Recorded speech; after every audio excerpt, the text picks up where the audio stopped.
लोहाचे कणक होये, हे सामर्थ्य परिशीची आहे, का अमृत ही जीवितला आहे अमृत सिद्धी.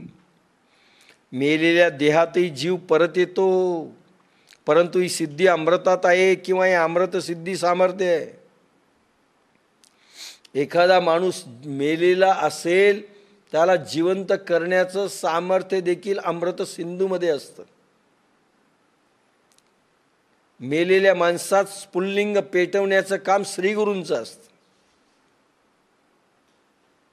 मात्र याचा अर्थ सगळे मेले तर करतात असं नाही आहे. कन्फ्युजन थोडंसं टाळावं. कोणाला वाटतं आम्ही अध्यात्मात आल्यानंतर 3-4 गोष्टी होताच कामा नये. पहिली गोष्ट काय होऊ नये? पहिली गोष्ट असं वाटतं की आमच्या जीवनात विरुद्ध काहीच होऊ नये. ईश्वराने कुठलंही आम्हाला भोग देऊ नये, भोगायला दुःख देऊ नये, पहिलं वाटायला लागतं. आणि किंबहुना काही लोक त्याच्यासाठी आलेले असतात. काही मागण्यासाठी आलेले असतात, काही दुःख निवारणार्थ आलेले असतात, काही आरोग्याकरता आलेले असतात. वाटतं ईश्वराने हे दिलं पाहिजे.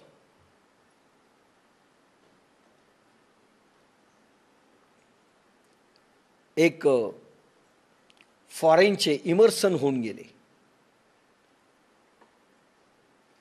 इमर्सननी असं म्हटलं, लोक ईश्वराकडे जातात. एकाच वाक्यात सांगायचं ते का जातात, तर त्याचं वाक्य असं आहे, त्यांनी सांगितलंय की लोकांना वाटतं ईश्वराने कायदा बदलावा स्वतःचा. प्रत्येक माणूस याच्याकरता जातो की त्यांनी आपले कायदे बदलावेत. हे सगळे कायदे मूर्खपणाचे आहेत. मला दुःख द्यायला, कारण कर्मभोग आम्हाला भोगायचा नाही. ईश्वरीय कायदा आहे, कर्मभोग तुम्ही भोगले पाहिजे, मागच्या जन्मीचे असो या जन्मीचे असो. आपल्याला वाटतं नाही ईश्वरा तू कायदा बदल, माहीत नाही आम्हाला. आमच्या जन्मात पोरग नाही, नाही ईश्वरा तू कायदा बदल पण पोरग दे. पास व्हायचं नसेल, तू कायदा बदल, माहीत नाही पास झालो पाहिजे. प्रत्येक एकाच वाक्यात कायदा बदलण्याकरता लोकांची खटपट आहे. ईश्वराने सगळे कायदे बदलावे.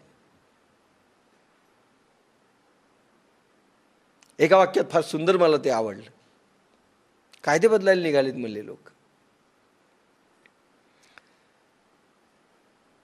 पण मृत माणूस जिवंत एखाद्या वेळेस झटका आला तो ती रामदासांनी किती केले. एक जीवनामध्ये नाही करायचं.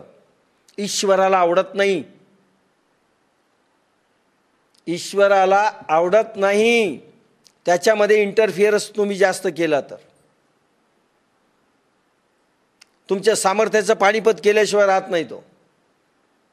एकाला तुम्ही द्याल, 2ला द्याल, 4ला द्याल, सारखे इंटरफिअरन्स जर तुमचे असतील. सध्याच्या एकही साधू संताला हे समजत नाही.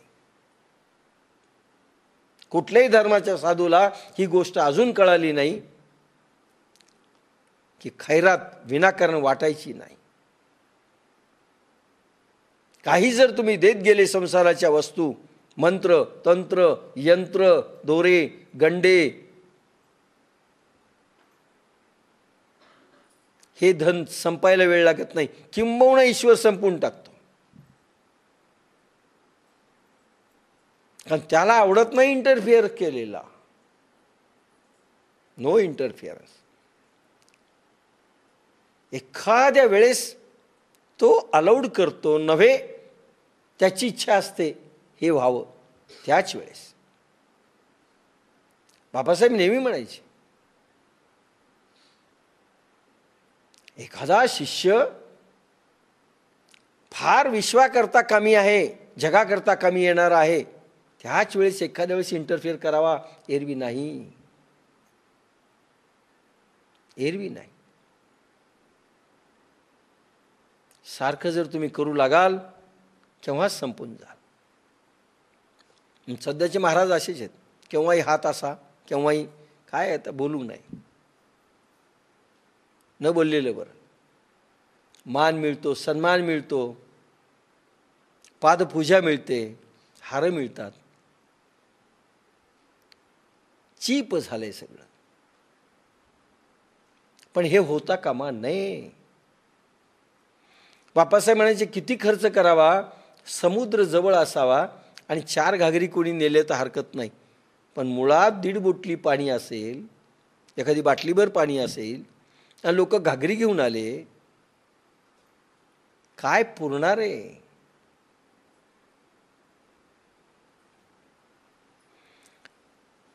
म्हणून सिद्ध संत केव्हाही इंटरफिअर करत नाहीत, नाही करत. रामकृष्ण परमहंसाला कॅन्सर झाला, जखमेमध्ये आळ्या पडल्या होत्या. राणी रासमतीचे जावई माथुरबाबू शिष्य होते.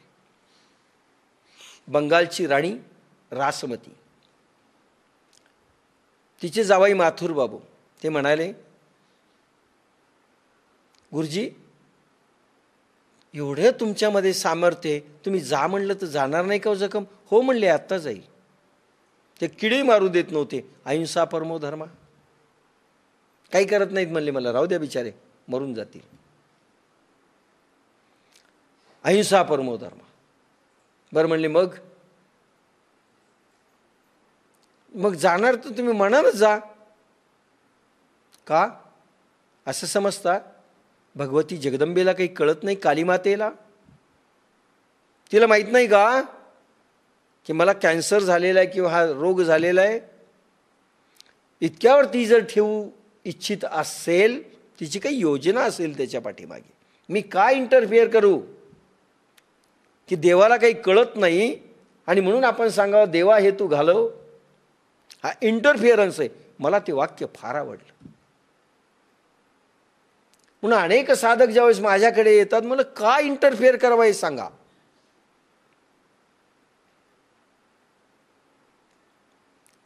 लाईन बदललेली आपली.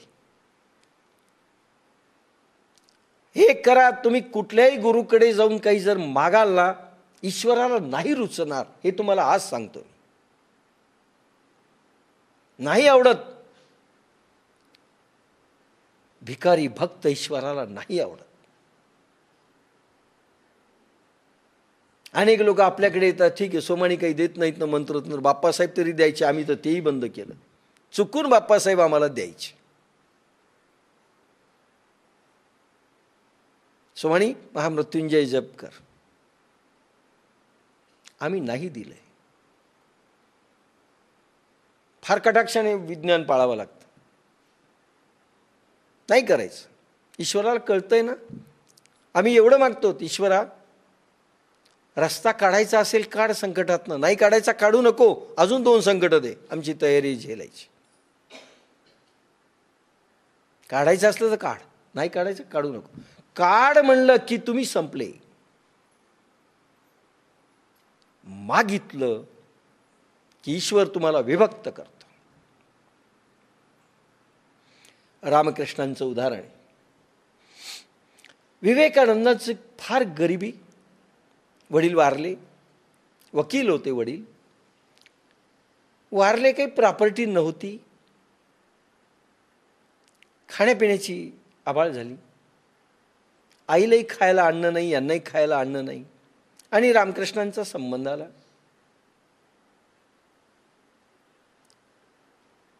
रामकृष्णांकडे विवेकानंद गेल्यानंतर पहिल्यांदा विवेकानंदाला पाहून रामकृष्ण म्हणाले, अरे किती वाट पाहत होतो तुझी. ठीक आहे म्हणले, ये तू साधनेत. ते म्हणाले, पण माझी खाण्याची भ्रांत आहे, काय करू मी? अन्न नाही घरी खायला. माग म्हणे, माग जगदंबेला माग. विवेकानंद गेले, कालीमातेसमोर उभा राहिले. कालीमाता गेले, अगदी भावविभोर अवस्थेमध्ये झाले, बाहेर आले. मागितलंस काय मागायचं होतं? गेले मागायला आणि अशा स्थितीत आले, काय मागायचं होतं? अरे तू मागणार होतास ना नरेंद्रा. उद्या मागतो. पुन्हा गेले. दुसऱ्या दिवशी ही स्थिती. 3 दिवस लागोपाठ गेले आणि म्हणाले काय मागू? मागू शकलो नाही, मागू वाटत नाही हो. रामकृष्णांचं उत्तर महत्वाचं आहे. विवेकानंदा म्हणजे नरेंद्रा, तू जर मागितलं असतं तर मी तुला त्याच दिवशी काढून टाकलं असतं माझा शिष्य म्हणून. वाक्य काय? तू जर मागितलं असतं तर तुला मी काढून टाकलं असतं शिष्य म्हणून. तू पास झालास. मागितलं नाहीस, तू पास झाला. किती अवघड आहे. सोमाणी देत नाही, दुसरे गुरु देतील, तिसरे गुरु देतील, चौथे गुरु देतील, मंत्र द्या, तंत्र द्या, दोरी द्या, गंडे द्या. आपली शक्तीचं खच्चीकरण होतं हे लक्षात घ्या. प्रभूला नाही आवडत.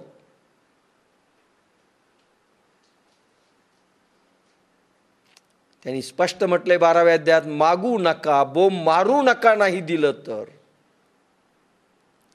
काय ओवे आहेत. 12वा अध्याय येईल त्यावेळेस पुन्हा बोलू. नाही मागायचं. मागितलं की संपलोत आपण. ती शक्ती जी अनुभव तुम्हाला देते ना, आणि तुम्ही कुठेतरी जाऊन काही मागितलं की ती शक्ती तुम्हाला त्या स्टेजवर ठेवत नाही, तुमचं खच्चीकरण करते, डोकं बिघडवते. म्हणून केव्हाही श्री गुरु देतात हे खोटं आहे. नाही देत. वेळ यावी लागते, तशी स्थिती यावी लागते. आली आली न आली. माझी बहीण जात असताना, जगदीश जात असताना मी शक्तीचा उपयोग केला, फेल झालो. शेखरनी बोलावलं पुण्याला, बहिणीला सुखाडे मरू द्या, चुकूनही शक्तीचा वापर करू नका. तुम्हाला वाटत असेल ना मी मरू द्या म्हणलो, पाप मला लागू द्या. इथून पुढे शक्तीचा वापर होता कामा नये. खुशाल मरू द्या. सगळे गेलेले आहेत. आपण वाचवण्यासाठी कोणाच्या बसलेलो नाही आहेत. काय वाक्य आहेत. म्हणून बोलावलं म्हणले, शक्तीचा उपयोग करू नका.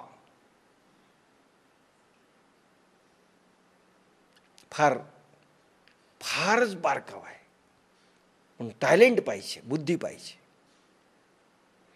आणि ज्या ज्या लोकांनी अशा फालतू शक्तींचा वापर केला त्यांचा मृत्यू देखील चांगला होत नाही, भलेही तो साधू संत असो. नाही होत. ज्यांनी सायन्सच्या नियमांचं, प्रभूच्या नियमांचं उल्लंघन केलं, फार चांगली स्थिती नसते, हे तुम्हाला आधी सांगतो.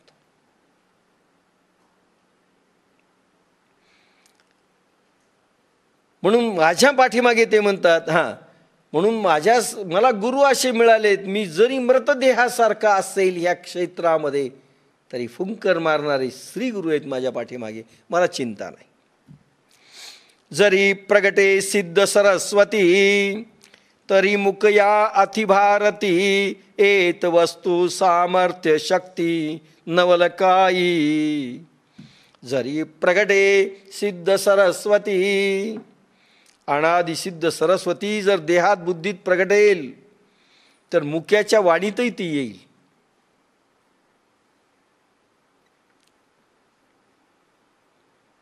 पंगू गिरिलंगे आहे ना, मुकम करोति वाचालम, पंगू लंघयते गिरिम. मुक्याला वाचा येईल आणि पंगू माणूस. नरसी मेहता गुजरातचे महान संत होऊन गेले.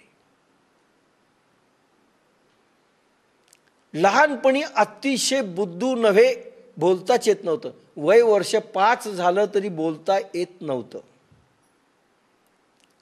आजीला फार काळजी. आईवडिलांना असते, पण ज्यांना आजी आहे ना ती जरा जास्त काळजी करते. आताच्या आज्या नाही, पूर्वी आजीला फार काळजी. आजी काय करायची, कुठलाही महाराज दिसला त्यांच्याकडे न्यायची. बाळ बोलत नाही हो, मठ्ठ आहे, 5 वर्ष झाले शब्दही याला बोलता येत नाही, काहीतरी द्या. एके दिवशी गावामध्ये एक सिद्ध पुरुष आले, त्यांच्यावर काही शिष्य होते. त्यांच्या चरणावर नेलं आजीनी. महाराज हा बोलत नाही हो, एकही शब्द, 5-6 वर्षाचा झालाय. महाराजांनी फक्त एक अंगारा दिला, हात ठेवला, जा बोलू लागेल. दुसऱ्याच दिवशी तो बोलायला लागला, थोडा थोडा थोडा बोलत. नरसिंह मेहता काय झाले मला सांगायची गरज नाही, किती महान संत झाले. अरे ज्यांच्या सामर्थ्याच्या जोरावर बोलता येत नसेल तर वाणी प्रगट होऊ शकते, आणि सरस्वती बुद्धीमध्ये प्रगट होऊ शकते. हे सामर्थ्य श्री गुरूंचं असतं. प्रगट होण्यामध्ये केवळ अतींद्रिय देवात्म शक्तीचा प्रभाव आहे, यात नवलती काय. अंगठे बहादर संत जनाबाई काय होती हो. जनाबाई नामदेवाच्या इथे असणारी मोलकरीण, गंगाखेड, परभणी जिल्हा. गोवऱ्या थापणारी, निरीक्षर, पण तिच्या अभंगाचे अर्थ तुम्ही सांगावेत. निरीक्षर भक्त आहे. निरीक्षर भक्त प्रज्ञावान होतो. बाप्पासाहेबांनी आपल्या अभंगात लिहिलंय, निरीक्षर भक्त होतो प्रज्ञावान, होते अर्थज्ञान अनुभवे.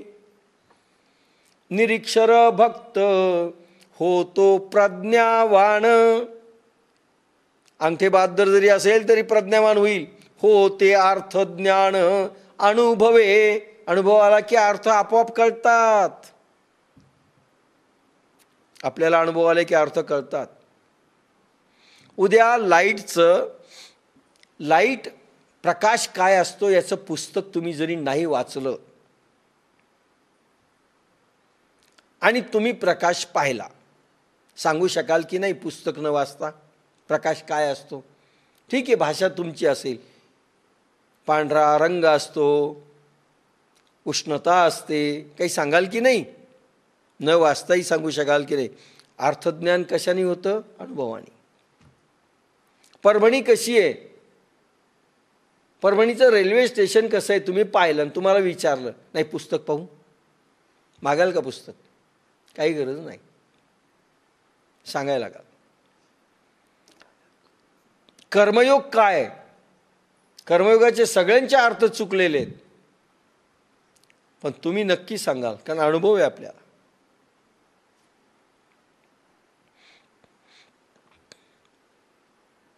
अनादि सिद्ध सरस्वती जर देहात बुद्धीत प्रगटेल, माता सरस्वती, माता शारदा जर बुद्धीमध्ये प्रगटली तर मुका देखील बोलायला लागेल.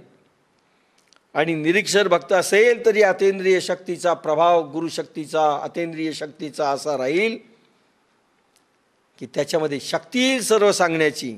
जरी प्रगटे सिद्ध सरस्वती, आणि माझ्यामध्ये घडलंय असं त्यांनी म्हटलंय. होय, म्हणजे मी माता शारदेचा देखील पुत्र आहे, चिंता करू नका. जरी प्रगटे सिद्ध सरस्वती, तरी मुकया अतिभारती. एत वस्तू सामर्थ्य शक्ती नवलकाई.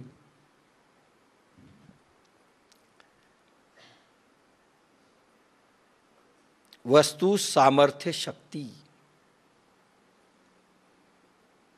कुठलीही वस्तू निर्माण करण्याचं सामर्थ्य देवात्म शक्तीमध्ये निर्माण होतं, चिंता करू नका म्हणतात. नवल नाही. का जया ते कामधेणू माये, का जया ते कामधेणू माये, तयासी अप्राप्य काही आहे. काय गोड आहे ओवी. अरे ज्या बालकाला कामधेणू आई मिळाली असेल, त्या बालकाला अप्राप्य काय, मिळू शकत नाही असं काय. कामधेणू गाय माहिती आहे तुम्हाला.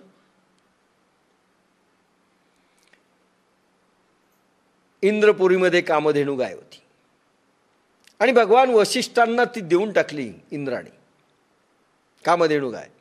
कामधेनू गाईचं वैशिष्ट्य असं आहे की तुम्ही जे मागाल ते प्रगट होतं.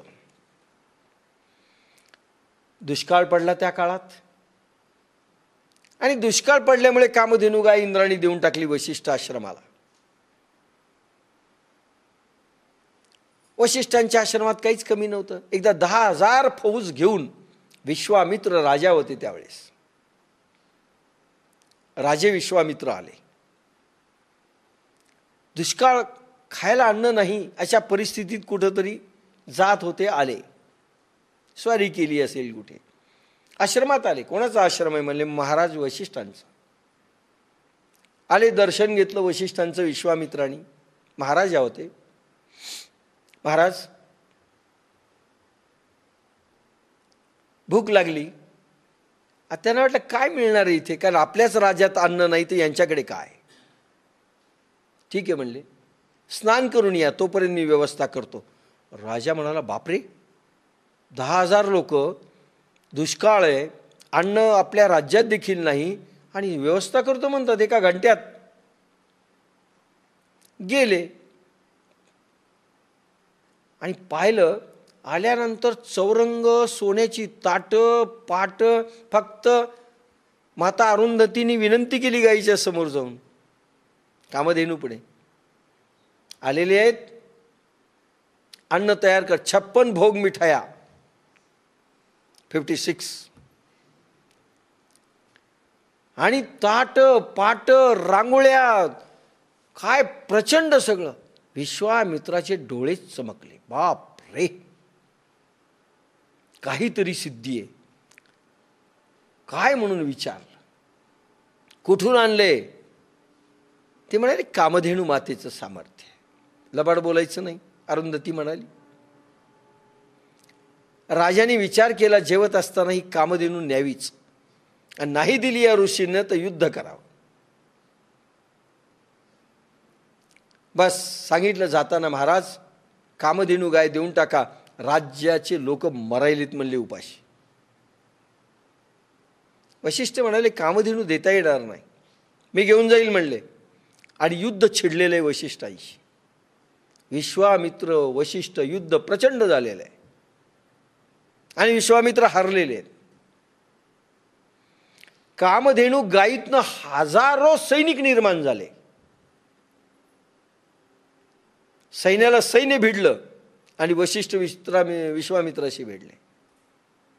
याला म्हणतात कामधेनू गाय. जो मागोंगे वो मिलेगा. पण मला कामधेनू गाय जर माझी मिळालेली असेल तर त्या पुत्राला काय कमी आहे, कुठेही टक्कर घेऊ शकतो, पण तेवढी श्रद्धा पाहिजे. काल पुन्हा श्रद्धेचा विषय आला. प्रेम वस्तूवर असतं, संसाराच्या विषयावर असू शकतं. श्रद्धा गुरुपासून सुरुवात होते, त्याच्यामध्ये विश्वास आणि प्रेम प्लस असतं. काल बोललो होतो, प्रेम प्लस विश्वास म्हणजे श्रद्धा. प्रेम ज्यावेळेस धोधो वाहतं त्यावेळेस श्रद्धा होते. अफाट प्रेम, त्याच्यामध्ये समर्पण असतं, त्याग असतो, करुणा असते.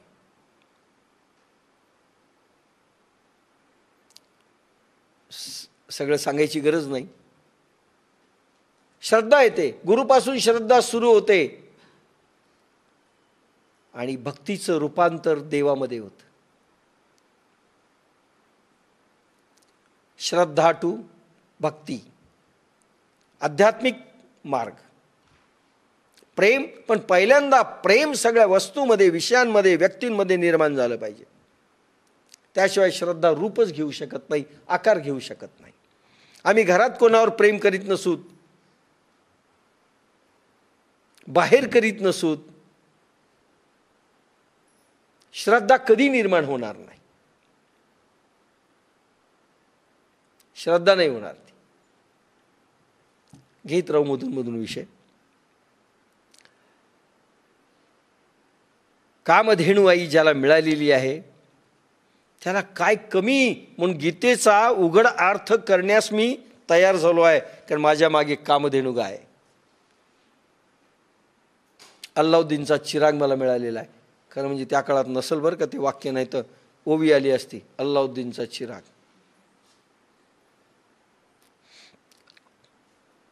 तरी न्यूनते पुरते, म्हणून भगवद्गीता सांगण्याचा मला मोह झालेला आहे. तरी न्यूनते पुरते, अधिक ते सरते, करुणी घ्यावे हे तुमते विनवित असे. तरी न्यूनते पुरते. वा, माझ्या सांगण्यात काही उणीव जर राहिली,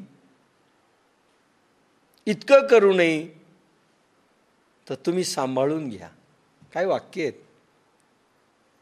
तुम्हाला वाटलं असेल की मी कमी पडलो एखाद्या याच्यामध्ये, तुम्ही पूर्ण करून घ्या स्वतःच्या याच्यावर. आणि अधिक असेल तर सोडून द्या. तुम्हाला वाटलं डायजेस्ट होणार नाही, पोट फुगलंय, फारच कठीण सांगितलं तर सोडून द्या. किंवा एक्सेस सांगितलं, एक्स्ट्रा सांगितलं, गरज नसताना जास्त सांगितलं, असं वाटलं, सोडून द्या. अशी आपणास मी विनंती करीत आहे. श्रोत्यांना आणि सर्वांना माऊली विनंती करते. हे शब्दभांडार जास्त झालं सोडून द्या, कमी झालं धकून घ्या. आपलं तसं नसतं बरं का. जेवत असताना कमी पडलं धकून घ्या म्हणतो, पण जास्त ताटात असेल खा, सोडून द्या नाही म्हणत. बाईला फार वाईट वाटतं, एखादं सगळंच उष्ट टाकलं. पुरणपोळी केली, तिनं टाकली अर्धी, एक उष्टी टाकली, भाजी उष्टी टाकली, आमटी उष्टी टाकली, कढी उष्टी टाकली, भात उष्टा टाकला. तिला वाटतं केलेल्याचं फळ गेलं.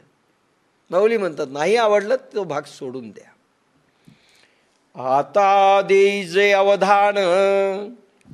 माऊली आता उद्युक्त झालेली आहे. तयार व्हा, अवधान द्या, श्रोते व्हा, एक एक वाक्य अब्सॉर्ब करा. त्याचा अर्थ कोणी झोपू नका, कोणी डोळा लावू नका, कोणी हालचाल करू नका, कोणी इकडे तिकडे पाहू नका. एक एक शब्द माझा अब्सॉर्ब करा. अवधान. अवधान याच्या ह्या शब्दामध्ये ध्यान शब्द आला आहे. अवधारण करा. ध्यान देऊन ऐकून मी जे शब्द फेकेल, चैतन्याच्या ज्या लहरी प्रगटतील त्याच्यामधनं, त्या धारण करायला तयार व्हा. जसं माऊली मंदिरात मी म्हणलं पहा आज माऊलींचा अनुभव. पण काही लोक घेऊ शकले नाही, काही श्रद्धा कमी पडले. श्रद्धा कमी पडली की तुम्ही संपले. गुरु किरणास श्रद्धा आकर्षिते, भक्ता साह्य होते परमेश्वरी. गुरुच्या किरणांना श्रद्धा ओढते. 3 जणांची श्रद्धा कमी पडली, नुसते टकटक पाहायला लागले, उपयोग होणार नाही. आता देई जो अवधान, तुम्ही बोलविलिया मी बोलेन, जैसे चेष्टे सूत्राधीन दारू यंत्र. पुन्हा एक रहस्य सांगतायत माऊली. आता देई जो अवधान. आता माझ्याकडे लक्ष द्यावे, पूर्ण लक्ष द्या. पण त्याची एक खुमारी आहे बरं का. ऐकणारा श्रोता जर नाही मिळाला तर वक्त्याचं पानदान वाजतं. किती मोठा वक्ता चांगला असू द्या, श्रोता जर परफेक्ट नाही मिळाला तर काहीही उपयोग होत नाही. हे माऊली प्रथमतः सांगतात. पहिली कंडिशन काय? तुम्ही बोलविलिया मी बोलेन. सगळे मढे आणून बसवले, मरायला टेकलेले माणसं. काय जोर येईल श्रोत्याला. बहिरे आणून बसले, सगळे म्हातारे येऊन बसले. डोळ्याला दिसणं, कानाला ऐकू येईन, हात उचलणं, उचलून न्यावं लागतं खाली. सांगा ज्ञानेश्वरी काय सांगणार? श्रोता कसा पाहिजे? श्रोता कसा पाहिजे? आलेलं आहे. असा श्रोता पाहिजे. तुम्ही बोलविल्या, तुमची श्रद्धा जर तेवढी असेल तर मी जे माझ्या कामधेनू गायीकडून मिळवलेलं आहे, माझ्या श्रीगुरूकडून जे सामर्थ्य मिळवलेलं आहे, सरस्वती माझ्या बुद्धीत प्रगट झालेली आहे, ते बोल मी त्याच वेळेस देईल की ज्या वेळेस मला स्फूर्णा होईल, की ज्या वेळेस तुम्ही काय मला स्टिम्युलेट कराल, मला प्रेरणा द्याल. प्रेरणा श्रोते देत असतात. सगळे झोपले, कोणापुढे गावं? एखादा जरी झोपला, डोळा लागला तर मी डिस्टर्ब होऊन जातो. माऊली इथे हेच म्हणतात. माऊली हेच म्हणतात, स्पष्ट म्हणतात. तुम्ही ऐकण्याच्या मूडमध्ये असले पाहिजे, तुम्ही श्रोते होऊन बसले पाहिजे, तर मी बोलेन, नाही तर नाही. तुम्ही बोलविलिया मी बोलेन.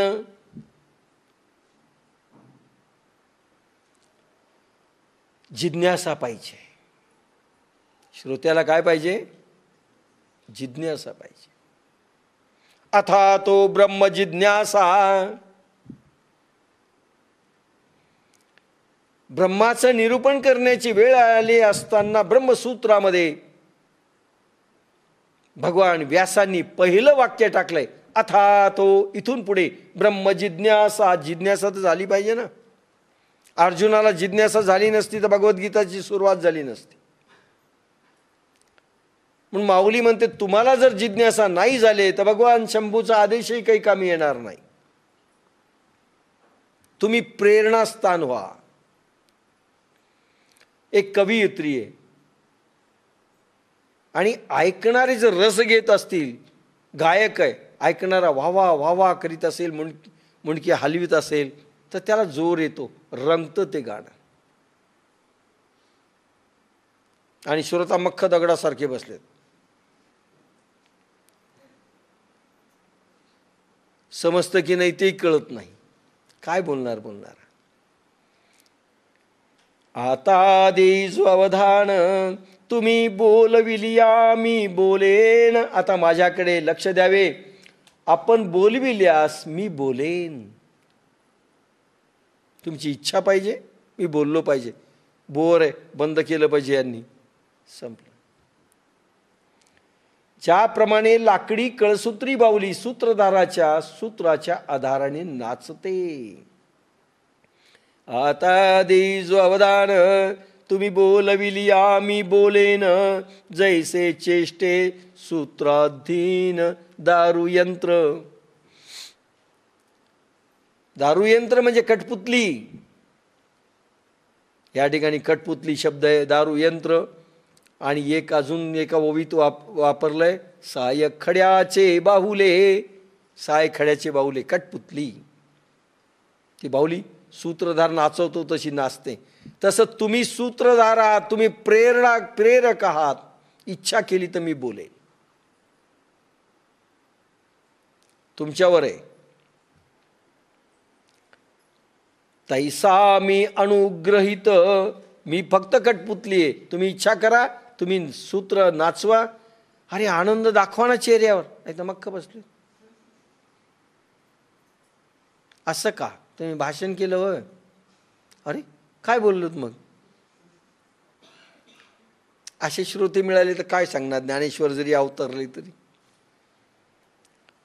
तैसा मी अनुग्रहित, साधूचा निरूपित. ते आपला अलंकारित, भलतया परी. कळसूत्री बाहुलीप्रमाणे मी श्री गुरुकडून ईश्वरी ज्ञान योगाचा अनुग्रह मिळवलेला असून. काय छातीटोक भाषा आहे. दोन प्रकारे मी कळसूत्री, एक तर तुमच्याही हातात आहे, एक श्री गुरुच्या हातात आहे. पुन्हा कळसूत्री बाहुलीप्रमाणे मी श्री गुरुकडून अनुग्रह मिळवलेला आहे बरं. ते म्हणत नाहीत येस मी शिष्य आहे माझ्या श्री गुरूंचा, अनुग्रहित झालेलो आहे, अनुभव घेतलेला आहे, मी कोराक नाही आहे. ईश्वरी ज्ञान योगाचा अनुग्रह मिळालेला असून तशा महायोगी साधूंची ऊर्ध्वरेता भवे साधू आज्ञा झालेला आहे, तेव्हा ते मला वाटेल तसे नटवोत. आणि मी नाचणारे कळसूत्री बाहुली सारखा. त्याचं कारण असं की माझ्या श्री गुरुनी मला जसं नाचवतील ना तसं मी नाचणार आहे, कारण त्यांचं सामर्थ्य माझ्यात आहे आणि त्यांची आज्ञा आहे तू नाचलं पाहिजे, ज्ञानेश्वरात ज्ञानेश्वरी सांगितली पाहिजे, म्हणून मी तयार आहे.